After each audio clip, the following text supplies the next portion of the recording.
Bismillahirrahmanirrahim. Assalamualaikum warahmatullahi wabarakatuh. Perkenalkan, nama saya Rafi, NIM I0123 MP6.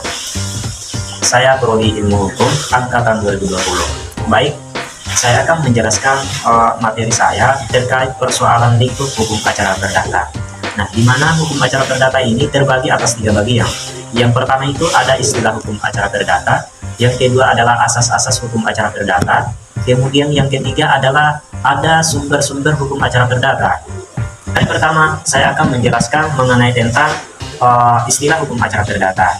Menurut istilah Wirjono, bahwa hukum acara perdata adalah rangkaian peraturan-peraturan yang mengatur tata cara bagaimana orang yang harus bertindak terhadap dan di muka dan cara bagaimana pengadilan itu harus bertindak salah satu sama lain untuk melaksanakan berjalannya peraturan hukum perdata. Maksudnya ini bahwa bagaimana hakim ini untuk bertindak menyelesaikan sebuah perkara hukum acara perdata di pengadilan, baik di pengadilan agama maupun di pengadilan negeri. Itulah salah satu istilah hukum acara perdata menurut Wirjono. Nah, adapun menurut istilah Prof. Dr. Sudirmo Mertokosono SH, bahwa hukum perdata adalah hukum yang mengatur bagaimana caranya menjamin atau ditaati hukum perdata di dalam hukum material dengan perantara hakim atau peraturan hukum yang menentukan bagaimana caranya pelaksanaan hukum perdata material. Itu menurut Prof. Dr. Sudirmo. Selanjutnya, istilah hukum acara perdata menurut Retno Wulan S, bahwa hukum acara perdata adalah pada semua kaidah hukum yang menentukan dan mengatur cara bagaimana melaksanakan hak-hak dan kewajiban perdata sebagaimana yang diatur dalam hukum material. Baik, saya akan melanjutkan materi kedua mengenai tentang asas-asas hukum acara perdata. Asas-asas hukum acara perdata ini terbagi atas 8 bagian. Yang pertama itu adalah hakim bersifat menunggu. Nah, artinya bahwa mengajukan tuntutan adalah hak pihak yang berkepentingan, bahwa hakim itu bersifat menunggu datangnya tuntutan yang diajukan kepadanya.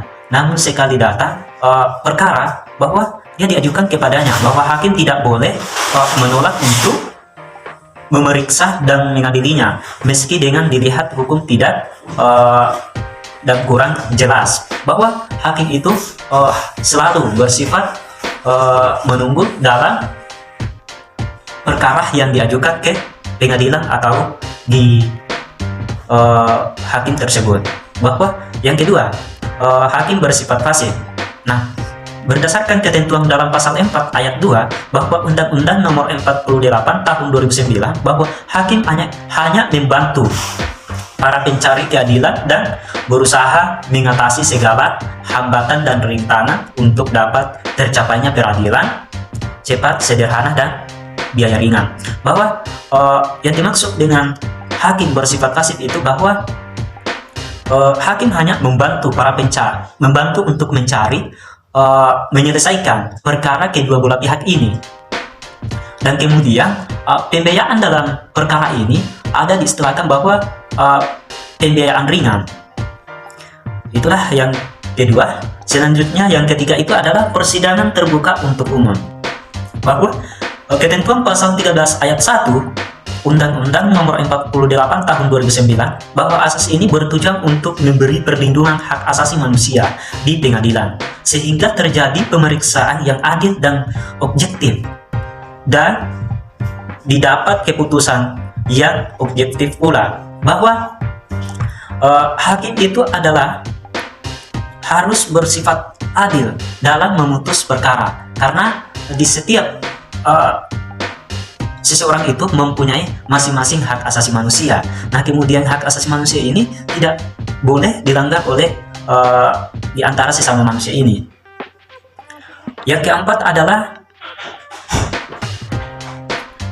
adalah mendengarkan kedua belah pihak.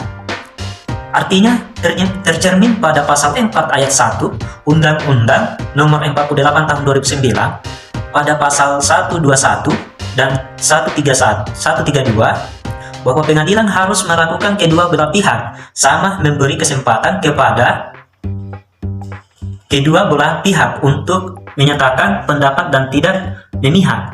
Artinya bahwa hakim harus memberikan kesempatan kedua belah pihak ini masing-masing mengeluarkan pendapatnya untuk kedua belah pihak ini untuk menyelesaikan perkaranya atau permasalahan yang telah disampaikan kepada hakim tersebut. Kemudian yang kelima, ada putusan harus disertai alasan. Nah, artinya pertanggungjawaban hakim daripada putusannya terhadap masyarakat, para pihak pengadilan yang lebih tinggi, ilmu hukum sehingga oleh karenanya mempunyai nilai objektif. Nah, intinya bahwa hakim harus memberikan keputusannya terhadap masyarakat atau kedua belah pihak ini yang berperkara secara adil dan secara adil. Yang keenam, beracara dikenakan biaya. Artinya diatur dalam pasal 2 ayat 4 dalam Undang-Undang Nomor 48 Tahun 2009 bahwa pasal 145 ayat 4 sampai pasal 192 sampai 194 bahwa biaya perkara ini dipakai untuk biaya perkara, untuk biaya di pengadilan atau biaya pemberitahuan, biaya materai dan lain-lain sebagainya. Bahwa di dalam pengadilan ini ketika ada pengajuan sebuah perkara untuk melalui dengan pengumpulan berkas ini, bahwa ada biaya yang ditentukan oleh hakim. Nah, itulah yang biayanya tadi mengenai tentang pemberkasan pengajuan pengadilan atau pengajuan perkara ke pengadilan. Nah, yang ketujuh, tidak ada keharusan diwakilkan dalam beracara. Para pihak untuk mewakilkan penyelesaian perkara kepada orang lain. Dengan demikian, pemeriksaan di persidangan terjadi secara langsung terhadap pihak yang berkepentingan. Intinya bahwa ketika pengajuan sebuah gugatan ke pengadilan itu bahwa ada pemeriksaan secara administrasi. Nah, maksudnya bahwa ada pemeriksaan melalui dengan pemberkasan. Nah, ketika pemberkasan tidak sesuai dengan prosedur yang dikeluarkan oleh peradilan, maka berkas itu dapat dikembalikan kepada tergugat maupun yang tidak tergugat. Yang kedelapan, pengadilan secara sederhana, cepat dan biaya ringan. Asas hukum acara perdata ini tercermin dalam Undang-Undang Nomor 48 Tahun 2009 dalam pasal 2 ayat 4 dan pasal 4 ayat 2 bahwa pemeriksaan penyelesaian perkara dilakukan dengan cara efisien dan efektif. Biayanya itu ringan, namun tidak mengesampingkan kecermatan dalam mencari kebenaran dan keadilan. Itulah asas-asas dalam hukum acara perdata, sumber-sumber hukum acara perdata. Nah, yang pertama itu adalah Ancient Indonesian Enlightenment yang ringkas bahwa HIR adalah hukum acara perdata yang berlaku di Pulau Jawa dan Madura. Hukum acara perdata dituangkan di pasal 115 sampai 245 yang ada di dalam beberapa pasal yang tersebar di antara pasal 372 sampai 394. Nah, yang kedua adalah Reglement for the Western, yang singkatannya bahwa RBG adalah hukum acara perdata yang berlaku di luar Pulau Jawa dan Madura, terdiri dari 5 bab dan 723 pasal yang mengatur pengadilan umum. Namun dengan diresmikannya dalam Undang-Undang di Darurat Nomor 1 Tahun 1951, acara pidananya tidak diberlakukan lagi. Nah, yang ketiga adalah Burgensia IV, yang artinya bahwa undang-undang hukum perdata. Baik, yang ketiga adalah Burgensia Version, bahwa artinya undang-undang hukum perdata juga memuat hukum acara perdata, terutama dalam buku tentang pembuktian dan daluarsa. diatur dalam pasal 1865 sampai pasal 1993. Tak hanya itu, hukum acara perdata juga ada di dalam pasal buku 1, pasal 17 sampai pasal 25. Di dalam buku 2 dan buku 3 diatur dalam pasal 533 sampai 535 sampai 1244 dan 1365. Yang keempat adalah organisasi tahun 1867 nomor 29. Nah, organisasi tahun 1867 nomor 29 dia memuat ketentuan hukum acara perdata tentang kekuatan pembuktian tulisan-tulisan dibawa dengan dari orang-orang di Indonesia atau dipersamakan dengan mereka. Yang keempat adalah Westport Affair. Artinya bahwa Undang-Undang Dagang memuat beberapa pasal yang memuat ketentuan hukum acara perdata. Antara lain, ada pasal 7, pasal 8, pasal 9, 22, 23, 32, 255, 258, 257, 272, 273, sampai 274, dan 275.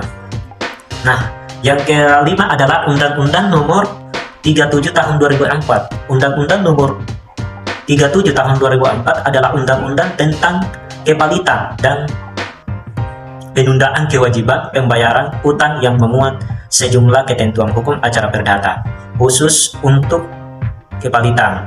Nah, yang ketujuh adalah Undang-Undang Nomor 20 Tahun 1947. Nah, di mana Undang-Undang Nomor 20 Tahun 1947 adalah undang-undang tentang peradilan undang-undang di Jawa dan Madura yang berlaku sejak 24 Juli tahun 1947. Nah, pengesahan dalam undang-undang ini menghapus peraturan banding di dalam HIR pasal 188 sampai 194 diatur dalam Undang-Undang Nomor 20 Tahun 1947. Nah, yang selanjutnya ke-8, Undang-Undang Darurat Nomor 1 Tahun 1951. Undang-Undang Darurat Nomor 1 Tahun 1951 adalah undang-undang yang berlaku sejak 14 Januari sampai 1951 tentang berbagai tindakan sementara untuk penyelenggaraan kesatuan susunan kekuasaan dan acara peradilan sipil. 9 adalah Undang-Undang Nomor 4 Tahun 2004. Nah, Undang-Undang Nomor 4 Tahun 2004 adalah undang-undang yang berlaku sejak 15 Januari sampai 2004 tentang kekuasaan kehakiman. Ketentuan hukum acara perdatanya dimuat dari pasal 5 ayat 2 dan pasal 36 ayat 3. Dalam undang-undang ini telah diganti dengan Undang-Undang Nomor 4 Tahun 2009 tentang kekuasaan kehakiman. Yang ke-9 adalah Undang-Undang Nomor 1 Tahun 1974. Nah, di mana Undang-Undang Nomor 1 Tahun 1974 adalah undang-undang tentang perkawinan, memuat sejumlah ketentuan hukum acara perdata khusus untuk memeriksa, mengadili, memutuskan dan menyelesaikan perkara-perkara perdata tentang perkawinan. Perkara-perkara perdata tentang perkawinan, pencegahan perkawinan, pembatalan perkawinan, dan penceraian diatur dalam pasal 4, 5, 6, 7, 9, dan 17, 18, 25, 28, 38, 39, 40, 55, 60, 63, 65, dan 66. Yang ke-10 adalah Undang-Undang Nomor 14 Tahun 1985. Undang-Undang Nomor 14 Tahun 1985 adalah undang-undang yang berlaku sejak 30 Desember 185 tentang Mahkamah Agung, bahwa undang-undang ini kemudian mengalami perubahan dengan Undang-Undang Nomor 5 Tahun 2004, lalu diubah lagi dengan Undang-Undang Nomor 3 Tahun 2009. Namun hukum acara perdatanya tidak mengalami perubahan. Yang ke-10 adalah Undang-Undang Nomor 2 Tahun 1986. Undang-Undang Nomor 2 Tahun 1886 adalah undang-undang yang berlaku sejak 5 April 2023 tentang advokat. Yang ke-11 adalah jurisprudensi. Beberapa jurisprudensi, terutama dari Mahkamah Agung, mengisi kekosongan, kekurangan, dan ketidaksempurnaan di dalam peraturan perundang-undangan dalam hukum acara perdata dan pengadilan di Hindia Belanda. Sekian dan terima kasih. Apabila ada kurangnya, mohon dimaafkan. Assalamualaikum warahmatullahi wabarakatuh.